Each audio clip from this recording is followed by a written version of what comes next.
दुनिया के जितने अच्छे हथकंडे इस्तेमाल हो सकते थे पीटीआई को जमीन बोस करने के लिए या कुछ भी, वो हो चुके हैं।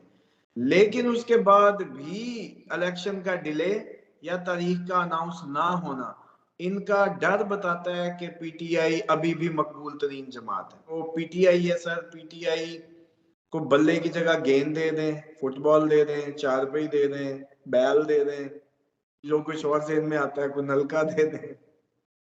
इमरान खान के 5 मिनट की मार है, सब पढ़ा लिखा तबका है इनका। ये कोई जाहिल पेंडू अंगूठा छाप लोग नहीं है पीटीआई के फॉलोअर्स, जो आपको बेहतर पता है। तो क्या फर्क पड़ता है, उन्होंने 2 दिन की हफ्ते की कंपेन में याद करा देना लोगों को जो मर्जी निशान हो। लेकिन जैसे जैसे आप लोगों ने पूछते गए और बर्थ चार्ट हम खोलते गए, यकीन करें कि मैं बर्थ चार्ट खोलने के बाद, उनको बारीकी से देखने के बाद, अब मुझे लगता है कि लोग ऐसे नहीं है, दीवाने उनके, ही डिजर्व इट। इजी हो जाए 30 अक्टूबर तक की, बस वो जैसे कहते हैं दुआएं सलामत रखें, सदकात देते रहें। 30 अक्टूबर, ये नवंबर के महीने में खान साहब की मामलात में फुल बेहतरी नजर आएगी कि पीटीआई अभी भी मकबूल तरीन जमात है। जब ये खत्म हो गया सब कुछ, उस वक्त समझिएगा कि कोई, जैसे कहते हैं ना, खतरनाक बात है। सर, त्यारा साजिश केस भी गद्दारी का ही मुकदमा था। आपके आर्मी चीफ को लैंड ना करना, उसके त्यारे का केस, उस पे भी 2 बार उम्र कैद हुई थी सर। बड़ा खतरनाक था वो उस वक्त। और फिर क्या हुआ था, वो डील करके बाहर चले गए थे, जब वापस आए थे अपील की शिक निकली थी, फिर अपील होके वो उम्र कैद माफ हो गई थी। इंटरनेशनल एस्टेब्लिशमेंट ला रही है नवाज शरीफ को कि हमारा ये ख्वाब, ये जो वागा के जरिए क्रॉस करेंगे और पूरा होगा लिंक उधर दूसरी साइड पे। बिस्मिल्लाहिर्रहमानिर्रहीम। अस्सलामु अलैकुम नाजरीन। मोहम्मद उसामा अली साहब एस्ट्रोलॉजर हैं, रिलीजियस स्कॉलर हैं, बिजनेस कंसल्टेंट हैं, हमारे साथ मौजूद हैं दोबारा से। उसामा अली साहब, सबसे पहले तो आपका बहुत शुक्रिया, आपने अपना कीमती टाइम दिया। सर, कैसे हैं आप? आपका शुक्रिया भाई, मैं ठीक, शुक्र अल्लाह का, बिल्कुल फिट फाट। आप सुनाएं। अल्हम्दुलिल्लाह जी, अल्लाह ताला का बहुत शुक्र है। उसामा अली साहब, बुनियादी सवाल इमरान खान का नहीं है, पाकिस्तान तहरीक इंसाफ का है। पीटीआई, लोगों को लगता था कि चेंज लेके आएगी। बहुत सारे लोग जो हैं वो पीटीआई के साथ अटैच हुए, वो लोग अटैच हुए जिनका सियासत के साथ दूर दूर तक कोई ताल्लुक नहीं होता था। ज़ाहिर है, पार्टी बन गई, हुकूमत में आ गई, फिर हुकूमत चली गई। फिर आज जो हो रहा है, जिस तरीके से पीटीआई को मिटाने की कोशिशें हो रही हैं, क्या मुस्तकबिल देखते हैं पाकिस्तान तहरीक इंसाफ का? और पाकिस्तान तहरीक इंसाफ, बल्ला कहते हैं कि बल्ला इलेक्शन से बाहर हो जाएगा, तो आपकी प्रिडिक्शंस इस हवाले से क्या हैं? सितारे और जायचे जो हैं, एस्ट्रोलॉजी जो है, वो इस हवाले से क्या कहती है? बिस्मिल्लाहिर्रहमानिर्रहीम। सबसे पहले तो मैं आपको एक बात जैसे गुजारिश करना चाहूँगा, वो ये है कि जब तक ये हमास और फ़लस्तीन का इशू चल रहा है, आपको कोशिश करनी चाहिए अपने हर प्रोग्राम की, उसमें छोटी सी आपकी जो भी आपकी एक वॉइस है, वो बेशक एक बहुत बड़ा नहीं है, लेकिन जितनी भी है उसकी उसका हिस्सा मिलाएं। और ये कल को हमें भी ज़रूरत पड़नी है ये, क्योंकि जंग की जो इब्तदा है ये आपके मेरे घर तक भी आनी है। तो इसको हर प्रोग्राम के शुरू में या उसमें support for Palestine, support for Hamas, और दूसरा ब्लड शेड भी बीइंग ए मुस्लिम हमें देखना चाहिए कि सिविलियन कैजुअलिटीज किसी जीविश की होती हैं तो वो भी कंडेमेबल है। लेकिन ये एक इशू था, इसको रिजॉल्व होना था, इसी तरीके से होना था। तो बस दुआ करें कि उनका हक उनको मिल जाए, मजलूम है वो लोग। और आगे अब आपके सवाल की तरफ आता हूँ मैं, कि जो पीटीआई है सर, पीटीआई को बल्ले की जगह गेंद दे दें, फुटबॉल दे दें, चारपाई दे दें, बैल दे दें, जो कुछ और जेहन में आता है, कोई नलका दे दें। इमरान खान के 5 मिनट की मार है, सब पढ़ा लिखा तबका है इनका। ये कोई जाहिल पेंडू अंगूठा छाप लोग नहीं है पीटीआई के फॉलोअर्स, जो आपको बेहतर पता है। तो क्या फर्क पड़ता है, उन्होंने 2 दिन की हफ्ते की कंपेन में याद करा देना लोगों को जो मर्जी निशान हो। पहली तो बात यह है। दूसरी बात यह है कि दुनिया के जितने अच्छे हथकंडे इस्तेमाल हो सकते थे पीटीआई को जमीन बोस करने के लिए या कुछ भी, वो हो चुके हैं। लेकिन उसके बाद भी इलेक्शन का डिले या तारीख का अनाउंस ना होना इनका डर बताता है कि पीटीआई अभी भी मकबूल तरीन जमात है। और अगर यकीन कर लें कि ये मकबूल तरीन जमात ना हो, 2 मिनट के लिए हम इसको सपोज कर लें, तो फिर ये भी यकीन कर लें कि ये खान साहब को भी रिलीज कर दें, इतना बड़ा रिस्क ना लें उनको अंदर रखने का, और इतना सारी रेजिस्टेंस जो इंटरनेशनली भी आ रही है, लोकल भी आ रही है, तो ये कभी भी ना लें। तो जब तक ये हथकंडे बल्ला निकालने के बैलेट पेपर से, या पीटीआई को या चेयरमैन को नाअहल करने के, या व्हाटएवर जो भी चल रहा है अब तक, आपको पता है ये प्रेस कॉन्फ्रेंस और ये सारा कुछ जो हो रहा है, ये बता रहा है कि पीटीआई अभी भी मकबूल तरीन जमात है। जब ये खत्म हो गया सब कुछ, उस वक्त समझिएगा कि कोई, जैसे कहते हैं ना, खतरनाक बात है। तो पीटीआई का ग्राफ नीचे ना जा रहा है ना नीचे जा सकता है। तो इस मामले में तो जैसे कहते हैं ना, बेफिक्र हो जाए। मोहम्मद सामा अली साहब, इमरान खान से मुतालिक बहुत सारे केसेस हैं, ज़ाहिर है 180 के करीब तो मुकदमात उनके ऊपर बनाए गए थे, लेकिन 9 मई का मुकदमा कहते हैं कि बहुत खतरनाक है, साइफर का मुकदमा कहते हैं कि बहुत खतरनाक है, 161 और 164 के जो अकबाली वो बयानात होते हैं, वो मजिस्ट्रेट के आगे जाके लोगों ने जाके रिकॉर्ड करवाए हुए हैं, वादा माफ गवाह सामने आए हुए हैं। तो इन केसेस का या ओवरऑल इमरान खान के ऊपर जो केसेस बनाए गए हैं, उनका मुस्तकबिल क्या देखते हैं?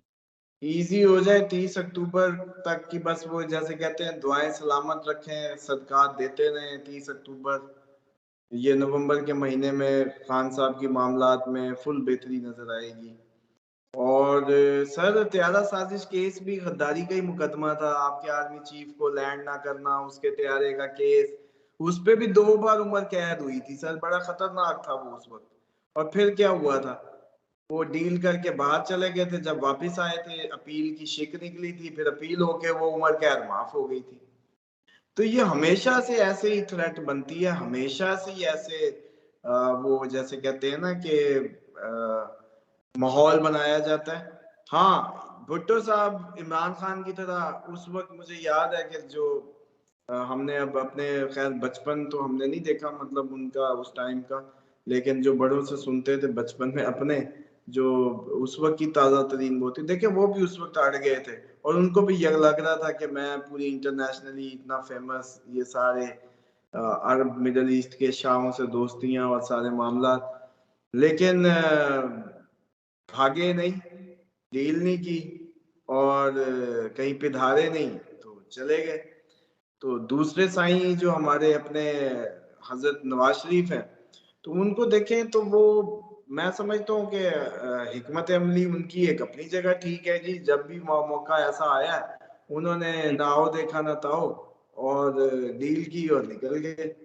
अब रह गया मसला खान साहब का, कि जब अब खान साहब पे ये टाइम आया है, तो खान साहब तो डीले शीले खान साहब कैसे करें? भुट्टो साहब के टाइम पे आबादी कितनी थी, सोशल मीडिया नहीं था, फिर भी लोग दरख्तों पे पुराने जलसे देखे चढ़े होते थे।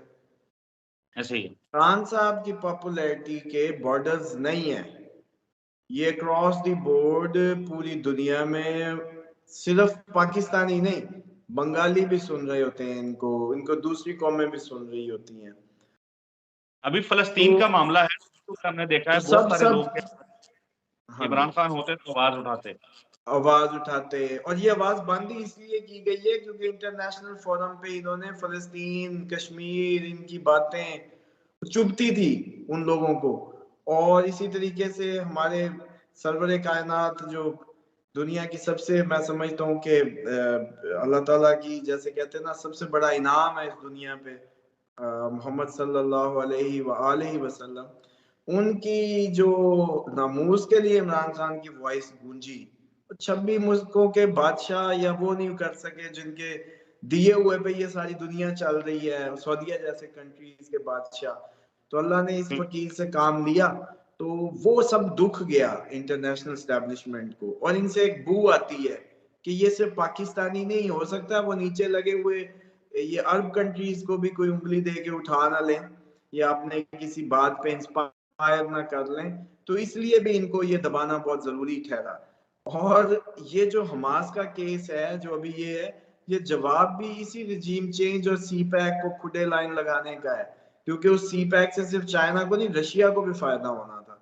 तो ये जो न्यू बेल्ट बन रही थी G20 समिट की, ये इसराइल को जैसे कहते हैं लिंक्ड करना था यूरोप के साथ, वाया इधर से, और इसीलिए नवाज शरीफ ला रहे थे, इंटरनेशनल एस्टेब्लिशमेंट ला रही है नवाज शरीफ को कि हमारा ये ख्वाब ये जो वागा के जरिए क्रॉस करेंगे और पूरा होगा लिंक उधर दूसरी साइड पे।